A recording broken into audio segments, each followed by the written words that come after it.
വിഷ്ണുശാലിനിയുടെ latest എപ്പിസോഡിൽ രാഘവൻ നായർ പറയുന്നതൊക്കെ കേട്ടിട്ട് ഭാമ ആകെ ഇങ്ങോട്ട് ടെൻഷൻ ആവുകയാണ്. തുടർന്ന് ശാരദാമ്മ ആലോചിക്കുന്നുണ്ട്.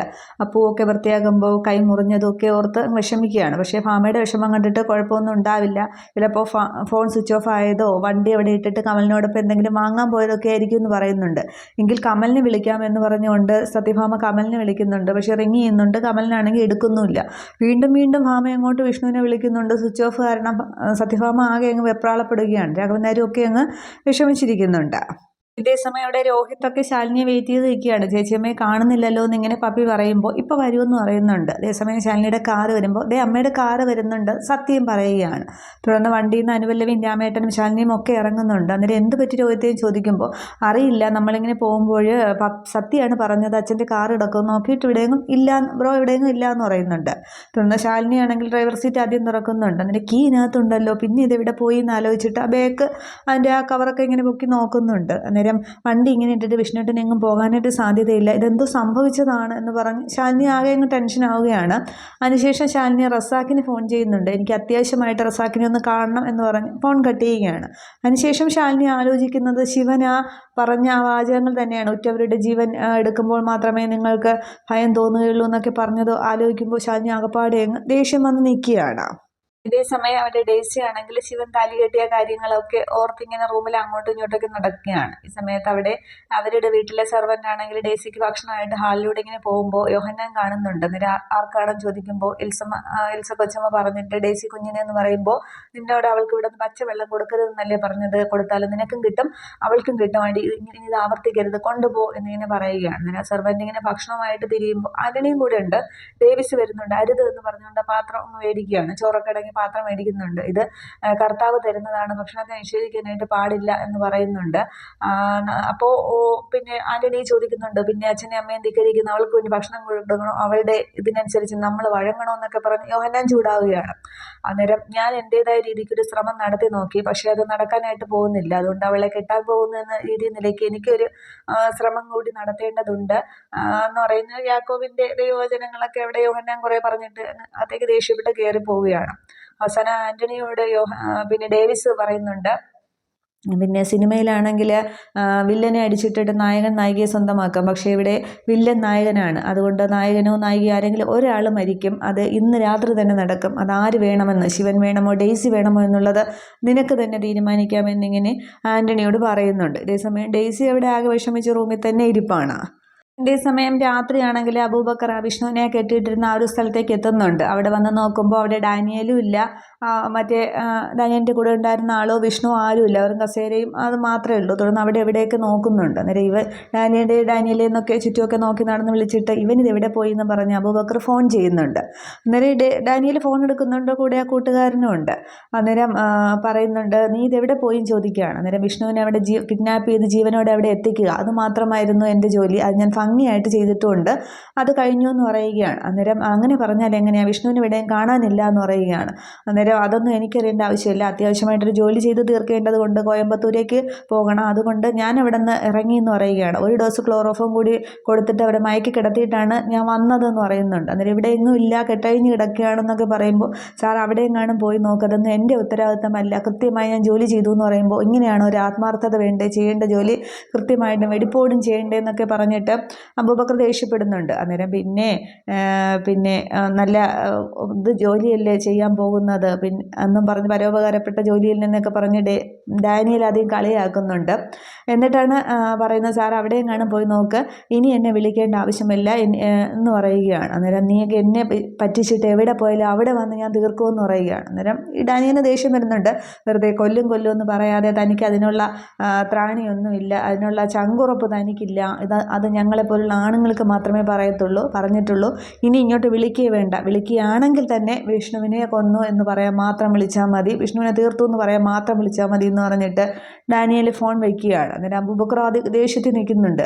അന്നേരം ഇവിടെ ഡാനിയൽ പറയുകയാണ്, അവനെ വിറ്റ് കാശ് വിഷ്ണുവിൻ്റെ കയ്യിലുണ്ട്, മിക്കവാറും അവനെ വിഷ്ണു ഇല്ലാതാക്കുമെന്ന് പറഞ്ഞ് ചിരിച്ചുകൊണ്ട് ഡാനിയൽ നിൽക്കുകയാണ്. പക്ഷെ അതിലെന്തൊക്കെയോ ഒരു കള്ളത്തരങ്ങളുണ്ട്, അത് പിന്നീടേ കാണിക്കത്തുള്ളൂ. ആ രാത്രി തന്നെയാണെങ്കിൽ സത്യഭാമയുടെ വീട്ടുമുറ്റത്ത് ശാലിനിയും കമലനും പോലീസുകാരും റസാഖും ഒക്കെ ഉണ്ട്. അവർ തങ്ങളിൽ എന്തൊക്കെയോ സംസാരിക്കുകയാണ്. അതേസമയം അകത്ത് രാഘവൻ നായർ ഹാളിൽ ഇങ്ങനെ ഇരിക്കുകയാണ്. അടുത്ത് പിള്ള നിന്നങ്ങ് കരയുകയാണ്. രാഘവൻ നായർ ചോദിക്കുന്നുണ്ട്, താൻ എന്തിനാടോ പട്ടി മോങ്ങുന്ന പോലെ ഇങ്ങനെ കരയുന്നത്? തൻ്റെ ആരെങ്കിലും ചത്തോ? അച്ഛനും അമ്മയെ ചത്തിട്ട് കാലം കുറേ ആയില്ലേ, പിന്നെ എന്തിനാ കരയുന്നതെന്ന് ചോദിക്കുകയാണ്. രാഘവൻ നായരാണെങ്കിൽ ഒരു മനോനില തെറ്റിയ രീതിക്കൊക്കെയാണ് സംസാരിക്കുന്നത്. ഒരിക്കലും ജനിച്ചാലും എല്ലാവരും മരിക്കേണ്ടി വരും, ഞാനും മരിക്കും, താനും മരിക്കും, എല്ലാവരും മരിക്കും എന്ന് പറയുന്നുണ്ട്. എന്നിട്ട് ചോദിക്കുകയാണ്, അല്ല ഇവിടെ ആരാ മരിച്ചെന്ന് പറഞ്ഞതെന്ന് ചോദിക്കുന്നുണ്ട്. അന്നേരം പിള്ളയും കരഞ്ഞുകൊണ്ട് പറയുന്നുണ്ട്, ഇവിടെ ആരും മരിച്ചില്ല സാറേ, വിഷ്ണു കുഞ്ഞിനെ കാണാനില്ല, ജീപ്പ് വഴിയിൽ നിന്ന് കിട്ടി, ശാലിനി കുഞ്ഞും പോലീസുകാരും കമലിനും ഒക്കെ ഇങ്ങനെ പുറത്തുണ്ട് എന്ന് പറയുകയാണ്. അന്നേരം രാഘവൻ അങ്ങോട്ട് ചാടി എഴുന്നേൽക്കുകയാണ്. അന്നേരം പൊന്നി അടുത്തേക്ക് വരുന്നുണ്ട്. അന്നേരം എൻ്റെ കുഞ്ഞിനെ കാണാനില്ലേ? അപ്പോൾ പിന്നെ എന്തായാലും വരും, ആംബുലൻസ് വരും, എൻ്റെ കുഞ്ഞിനെയും കൊണ്ട് വരും. ഈശ്വര, എൻ്റെ കുഞ്ഞിനെ നീ അങ്ങോട്ട് തിരിച്ചെടുത്തോ? ആദ്യമായിട്ട് ആൺതരി വേണമെന്ന് പറഞ്ഞപ്പോൾ ദൈവം എനിക്ക് കനിഞ്ഞു തന്നതാണ്, അപ്പോൾ എന്നോട് ചോദിക്കാതെ നീ അങ്ങ് തിരിച്ചെടുത്തോ എന്നും പറഞ്ഞങ്ങ് സങ്കടപ്പെട്ട് കരയുകയാണ്. എല്ലാവരും ഒന്നിച്ച് ജീവിക്കണമെന്ന് ആഗ്രഹിച്ചത് അവനാണ്, എന്നിട്ട് എന്നോട് ചോദിക്കാതെ തിരിച്ചെടുത്തോ? അവൻ പോയി, എൻ്റെ കുഞ്ഞ് പോയി, എൻ്റെ കുഞ്ഞ് മരിച്ചു, എല്ലാവരും കൂടി കൊന്നോ എന്നൊക്കെ പറഞ്ഞുകൊണ്ട് പിച്ചുമ്പയും പറയുന്ന പോലെ പറയുകയാണ്. അത് സങ്കടപ്പെട്ട് കരഞ്ഞൊക്കെയാണ് പറയുന്നത്. അത് കേട്ടുകൊണ്ട് നിൽക്കാനേ പൊന്നിക്കും പിള്ളയ്ക്കും ഒക്കെ കഴിയുന്നുള്ളൂ. എന്നിട്ട് അകത്തേക്കങ്ങ് ഇതിങ്ങനെ പറഞ്ഞുകൊണ്ടങ്ങ് മുറിയിലേക്ക് കയറി പോവുകയാണ്. അന്നേരം ഇതെന്താ ഇങ്ങനെയെന്നൊക്കെ ഇങ്ങനെ പൊന്നി ചോദിക്കുന്നുണ്ട്. അന്നേരം ചില സമയങ്ങളിൽ ഇങ്ങനെയാണ്, ഓർമ്മയൊക്കെ പോകുന്നുണ്ട്, ഇപ്പം പറയുന്നതല്ല പിന്നെ പറയുന്നത് എന്ന് പറയുന്നുണ്ട്. അന്നേരം പൊന്നി പറയുന്നുണ്ട്, സത്യാമ്മയുടെ അവസ്ഥ ഇങ്ങനെ തന്നെയാണ്, ശാരദാമ്മ ഒരുപാട് കഷ്ടപ്പെടുന്നുണ്ട് ആശ്വസിപ്പിക്കാനായിട്ടെന്ന്. പിന്നെ കുട്ടികൾ ഭക്ഷണമൊക്കെ കഴിച്ചു എന്ന് പിള്ള ചോദിക്കുമ്പോൾ എവിടെ കഴിക്കാനാണ്, രണ്ടുപേരും വിഷ്ണു അച്ഛനെയൊക്കെ തിരക്കുന്നുണ്ട്, ഞാൻ ഭക്ഷണം കൊടുത്ത് റൂമിൽ ഇരിക്കുകയാണ്, കഴിച്ചോ എന്തോന്നൊക്കെ ഇങ്ങനെ പറയുന്നുണ്ട്. അന്നേരം വീണ്ടും രാഘവൻ നായർ വെളിയിലേക്ക് വരുന്നുണ്ട്. ഭാമ എൻ്റെ ഷർട്ടിഞ്ഞെടുത്ത്, ഇവൻ എങ്ങനെ വിട്ടാൽ ശരിയാവില്ല, ഇവൻ്റെ ഈ ഒളിച്ചു പോക്ക് എവിടെയാണെന്ന് തിരക്കണം, വഷളായി വരികയാണ് ചെറുക്കൻ എന്ന് പറഞ്ഞിട്ട് പിള്ളയോട് പറയുകയാണ്. തൻ്റെ ഒരു കണ്ണും അവൻ്റെ മേലിൽ ഉണ്ടായിരിക്കണം കേട്ടോ, അവനെ അങ്ങനെ വിട്ടാൽ ശരിയാവില്ല, ഇവൻ ഒളിച്ചു പോകുന്നത് എവിടെയാണെന്ന് നമുക്ക് അന്വേഷിക്കണമെന്ന് പറയുകയാണ്. ആ കമലിനെ ഒന്ന് വിളിച്ചതെന്ന് പറയുകയാണ്. അന്നേരം കമലിനും ശാലിനി കുഞ്ഞും ഒക്കെ പുറത്തുണ്ട്. നാളെ നേരം വിളിക്കുമ്പോൾ വിഷ്ണു കുഞ്ഞ് ഇവിടെ ഉണ്ടാകുമെന്ന് പറയുകയാണ്. അന്നേരം രാഘവൻ നായർ പറയുന്നു, ഉണ്ടാകുമോ? എങ്കിൽ പിന്നെ പേടിക്കാനൊന്നുമില്ല, എൻ്റെ കുഞ്ഞിവിടെ ഉണ്ടാവും, എല്ലാവരും കൂടി വേണമെന്ന് അവനായിരുന്നു ആഗ്രഹം, ഉണ്ടാകുമല്ലേ എന്ന് പറഞ്ഞുകൊണ്ട് ഇങ്ങനെ സങ്കടപ്പെട്ട് നിൽക്കുകയാണ്. ഇതേസമയം മുറ്റത്ത് നിൽക്കുന്ന ശാലിനിയാണെങ്കിൽ റസാഖിനോട് പറയുന്നുണ്ട്, വിഷ്ണുവേട്ടന് ഇടയ്ക്കിടയ്ക്ക് ഒരു തലകറക്കം വരാറുണ്ട്, അപ്പോൾ കാഴ്ചയൊക്കെ പോകുമെന്ന് പറയാറുണ്ട്, അപ്പോൾ ഇനി അങ്ങനെ വല്ലതും സംഭവിച്ചല്ല ഹോസ്പിറ്റലിലെങ്ങാനും അഡ്മിറ്റ് ആയിരിക്കുമെന്ന് ചോദിക്കുകയാണ്. റസാഖ് പറയുന്നുണ്ട്, അങ്ങനെ വരാനായിട്ട് വഴിയില്ല, അങ്ങനെയാണെന്നുണ്ടെങ്കിൽ ഇതിനോടകം ഹോസ്പിറ്റലിൽ നമ്പറൊക്കെ കണ്ടുപിടിച്ച് വിളിച്ചിട്ടുണ്ടായിരിക്കണം, പിന്നെ സ്റ്റേഷനിലും കോൾ വരുമെന്ന് പറയുകയാണ്. പിന്നെ എവിടെ പോയി നിന്ന നിൽപ്പിൽ വിഷ്ണുവേട്ടൻ എവിടെ പോയി, നമുക്ക് കണ്ടുപിടിച്ചേ മതിയാകും, ഞാൻ അകത്തേക്ക് കയറാത്തത് രണ്ടുപേര് എൻ്റെ വായിൽ നിന്ന് എന്ത് വീഴുന്നു കേൾക്കാൻ വേണ്ടി നിൽക്കുകയാണ്, ഇതിനിടയ്ക്ക് എന്നെ ആശ്വസിപ്പിക്കാൻ പോലും എനിക്കൊന്നും കിട്ടുന്നില്ല എന്ന് വെച്ചാൽ ഞാൻ അങ്ങനെ സങ്കടപ്പെടുകയാണ്. അന്നേരം കമല ചോദിക്കുന്നത്, ഏട്ടത്തിയമ്മ ഇനി നമ്മൾ എന്ത് ചെയ്യുമെന്ന് ചോദിക്കുകയാണ്. അന്നേരം അറിയില്ല കമല, നമ്മൾ എന്ത് ചെയ്യുമെന്നുള്ള അറിയില്ല, അച്ഛനും അമ്മയും വിഷ്ണുവേട്ടനെ മാത്രം താങ്ങായും തണലായും കരുതി നിൽക്കുന്നവരാണ്, അവരോട് എന്ത് പറയണം, എങ്ങനെ പെരുമാറണമെന്ന് എനിക്കറിയില്ല എന്ന് പറഞ്ഞുകൊണ്ട് ശാലിനി അങ്ങ് സങ്കടപ്പെടുന്നുണ്ട്. അതേസമയം റസാഖിനൊരു ഫോൺ വന്ന് റസാഖ് മാറിയെന്ന് സംസാരിക്കുന്നുണ്ട്.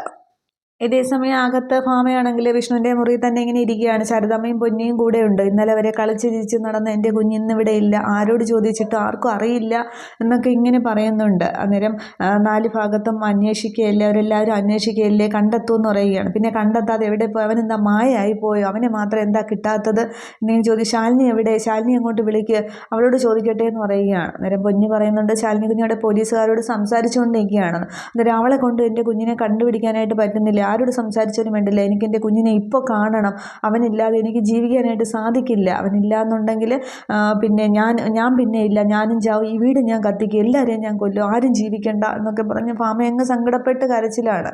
അന്നേരം ശാരദാമ്മ ആശ്വസിപ്പിക്കാൻ ശ്രമിക്കുമ്പോൾ പിന്നെ ഞാൻ എന്താ വേണ്ടത്, അവനില്ലാതെ എനിക്ക് ജീവിക്കാൻ കഴിയില്ല എന്ന് പറഞ്ഞത് എന്നെ ഇങ്ങനെ പറഞ്ഞുകൊണ്ട് സത്യഭാമയും കരയുകയാണ്. പിന്നെ ഈ സത്യഭാമ ജീവിച്ചിരിക്കില്ല എന്നൊക്കെ എൻ്റെ കുഞ്ഞിനെ എനിക്ക് വേണം, ഇപ്പോൾ കാണണം എന്നൊക്കെ പറഞ്ഞ് ഏങ്ങലടിച്ച് കരയുകയാണ്. അന്നേരം ഇത് സങ്കടത്തോടെ നോക്കി നിൽക്കാനേ പൊന്നിക്കും ശാരദാമ്മയ്ക്കും കഴിയുന്നുള്ളൂ. ഇത്രയുമാണ് കാണിക്കുന്നത്. അപ്പോൾ ഇനി അടുത്ത എപ്പിസോഡിലാണ് അവിടെ നിൽക്കുമ്പോൾ തന്നെയാണ് ശാലിനിയുടെ ഫോണിലേക്ക് ഡാനിയൽ വിളിക്കുന്നത്, 50 ലക്ഷം രൂപ വേണമെന്ന് പറഞ്ഞ് വിളിക്കുന്നത്. അപ്പോൾ ഈ സ്പീക്കറിലിട്ട് ഫോൺ സംസാരിക്കുകയൊക്കെ ചെയ്യുന്നത്. പിന്നീട് ഈ പൈസയും കൊണ്ട് ശാലിനി പോവുകയാണ് ചെയ്യുന്നത്.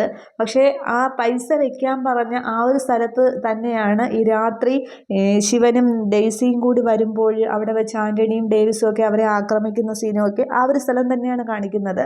പിറ്റേന്ന് രാവിലെയാണ് ശാലിനി ഇവിടെ പൈസ കൊണ്ടുവയ്ക്കാൻ പോകുന്നത്, എന്നിട്ട് മാറി നിൽക്കുന്നതൊക്കെ. പക്ഷെ അവിടെ ആദ്യം ഒരു ബൈക്കിൽ ഒരാൾ വരും, 2 പേര് വരും പൈസ എടുക്കാൻ. പക്ഷെ മറുഭാഗത്തുനിന്ന് വീണ്ടും ഒരു ബൈക്കിൽ കൂടെ വരും. വട്ടം കറങ്ങുകയൊക്കെ ചെയ്യുമ്പോൾ റസാഖിനാകെ കൺഫ്യൂഷനാണ് ആവുന്നത്. അപ്പോൾ അതെന്താകും എന്നുള്ളതാണ് ഇനി അറിയേണ്ടത്. എന്തായാലും നമുക്ക് അടുത്ത എപ്പിസോഡ് വരുമ്പോൾ നോക്കാം. ഓക്കെ, വിഷ്ണു എന്തായാലും രക്ഷപ്പെടും. വിഷ്ണുവിന് കുഴപ്പമൊന്നും സംഭവിക്കില്ല. അതൊക്കെ കാണാം. Okay, thank you.